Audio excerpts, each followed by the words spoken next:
From the Upco Studios in Oklahoma City, you're watching The Press Row. I'm Jenny Carlson here with Barry Trammell. It's time for our inbox segment. We take your questions via email, and we try to answer them here on video. Barry, let's get right to it. How about this one to start with from Larry? Larry asks, could you tell me if OU is in trouble with the J. Norville so-called tweets? Barry, this is a fun one. I don't know. Heck, I don't know. I still haven't got the story straight. If Norville actually did the tweets, was his account hacked? What's going on here? But I think the answer is no. OU's not in any kind of trouble. I mean, at the most, I think it's a secondary violation. So I'm going to say no. But the silence is interesting because really Norville and OU, no one has really said anything. So that makes me think he probably did screw up. But I don't think it's anything serious. Yeah, one of three things happens here. He got hacked. He put that out on Twitter, or somebody that's using his account, somebody that's maybe involved with recruiting at OU was using his account and screwed up. There are some secondary violations here as long as it wasn't a situation where his account got hacked, if it was him or somebody acting on behalf of him. You can't offer recruits written scholarship offers before their senior year. These guys that were involved in this, they were juniors, so that would be a violation. You can't talk publicly about recruits. Clearly, this was public. So I think, to me, the bigger issue is if you're Oklahoma, you don't want this to be some sort of unexpected, glimpse into a bigger issue. Maybe it's not. Maybe it's just somebody screwing up. But you don't want to look the other way and then in a 6-month time period or a year period have something go wrong, Barry. To me, that's the bigger issue. You may not be in trouble with the NCAA very much. You just want to make sure everything's above board with recruiting. Yeah, and here's part of the problem. Part of the problem is that the NCAA tries to keep up with the changes in culture.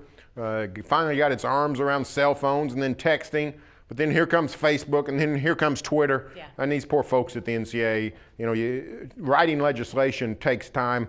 They're just trying to get caught up. Right now, the rules reference Facebook and MySpace. I'm not even sure recruits these days know what MySpace is. Back to the inbox. This one comes from Trenton. He says, I'm starting to think that Ibaka is substantially more important to the Thunder's long-term planning than James Harden. Is Harden the odd man out long-term? Reggie Jackson could move to shooting guard with Eric Maynor coming back next year. Barry, what do you think about that? Well, I think the answer is no. I don't think Ibaka is substantially more important to the Thunder future. I don't think it's been determined which is more important, and I know this. The Thunder's going to do all it can to make sure neither one is more important, that they're both on board. Now, financially, it's going to be difficult, but everything the Thunder has done over the last 5 years since Sam Presti got here is to make sure that the Thunder accumulates good talent and is able to keep it. So they will try whatever they can to keep Harden and Ibaka, but as far as which one has the bigger priority, I don't think that's determined. I think Harden probably is the man who has the higher priority. I really do. Yeah, and I think it is hard to say at this point. If you had to decide right now and you were Sam Presti, you'd probably go with James Harden. His production offensively is fantastic off the bench. He's a guy that I think a lot of people project once there's actually a preseason that's longer than about 5 minutes like it was this year, he'll have a chance to work into that starting lineup. Defensively, he's gotten so much better. Barry, I still am thinking about that Lakers game from last week. He was in Kobe's head. Now, obviously, Serge Ibaka blocking double-digit shots a couple times already this year. Fantastic defense there. But I think the whole package, I think James Harden right now may be that guy, but this is a tough call. And yeah, I think the finances is going to be interesting to see how Sam Presti makes this one work out in the end. Harden was a borderline all-star. Yeah, very, very close. All right, back to the inbox. This one from Don. Don says, you may have caught the KU-Missouri game. This is what the college game is all about. To no longer have this game is unfathomable. What in the world was Missouri thinking? Missouri made emotional decisions. That's what Missouri did. Missouri did not think it long term. I think Missouri is going to come to regret this, and it comes down to what Don is mentioning. It comes down to the rivalry. Missouri is going to miss that Kansas rivalry, both in football, but particularly in basketball. Sure. They're not going to be able to replicate that no matter what they get in the SEC. I actually think Missouri's going to be fine in football. I think football's not the problem, but Missouri is going to miss that basketball culture that they had with Kansas and Kansas City and the Big Eight in particular, the old Big Eight team. So I think Missouri made a poor decision. Nebraska, I can see Nebraska in the Big Ten. I don't think Nebraska's going to regret it. Yeah.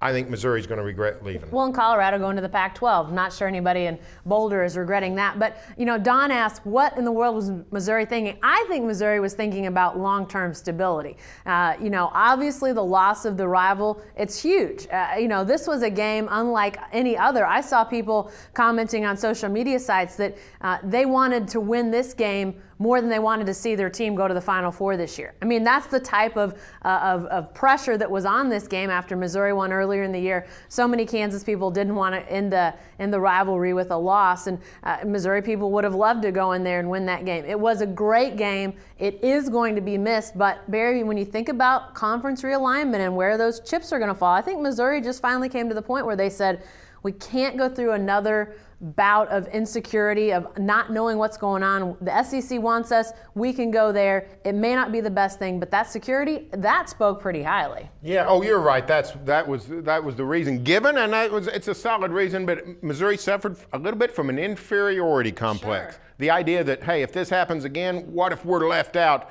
Missouri's not going to be left out in any kind of major conference realignment. And here's where Missouri messed up. Missouri really wants to be in the Big Ten. Yeah. So the Missouri is so mad at the Big 12, they went to the SEC. So, I mean, it's just a mess. I mean, it's like a sordid love triangle. But the Big Ten wasn't willing to get involved with it. That's right. it. Yeah. So, I mean, that's what happens. That's what happens in middle school. That's what 14-year-olds do. Is what Missouri did. So, good luck, Missouri. But I think you're going to miss us. All right, back to the inbox, and this one comes from Brett. Brett says, regarding Eddie Sutton and Travis Ford, what is their relationship like? Are they just exchanging pleasantries when they pass each other, or is there more to it, where Ford is inviting him to practice and bouncing ideas off of him? Well, I think the answer is probably in the middle. I mean, I think Eddie Sutton's constant presence at OSU games, going to the games of the coach who replaced his son, I think is a clear indication that Sutton has no hard feelings and that Sutton loves the program and supports Travis Ford. I don't think they're bosom buddies. I don't think he's inviting Ford to his staff meetings and drawing up schemes. But I do think it's a good, solid relationship, and I think it's just a case of Eddie Sutton loves this program, and he's going to support it. Yeah, I think that's exactly right. I mean, I don't think these guys are, necessarily, as Barry said, buddy or anything like that. But the fact that Eddie Sutton is a constant presence, I think he wants Oklahoma State basketball to be what Oklahoma State basketball was during his tenure, and it's not in a way that's malicious or anything. But Barry, I have to think it hurts nobody worse than Eddie Sutton to walk into Gallagher for it not to be full, for it not to be as loud as it was during those years when he was there. Everybody that's a Cowboy fan wants that to change. I think Eddie Sutton's the biggest Cowboy fan that would want that to change. That has to just hurt his heart a little bit when he walks into Gallagher and says that. I think you're exactly right. Eddie Sutton wants OSU to excel. Yeah. He wants Cowboys back in the Final Four, back on top of the Big 12, back in the elite of college basketball. There's not a lot of ways he can help do that anymore. His day is past. But one thing he can do is come and show support, and I think he's doing that. Definitely does. Hey, be sure to stay with the best coverage team anywhere at newsok.com and every day in the Oklahoman.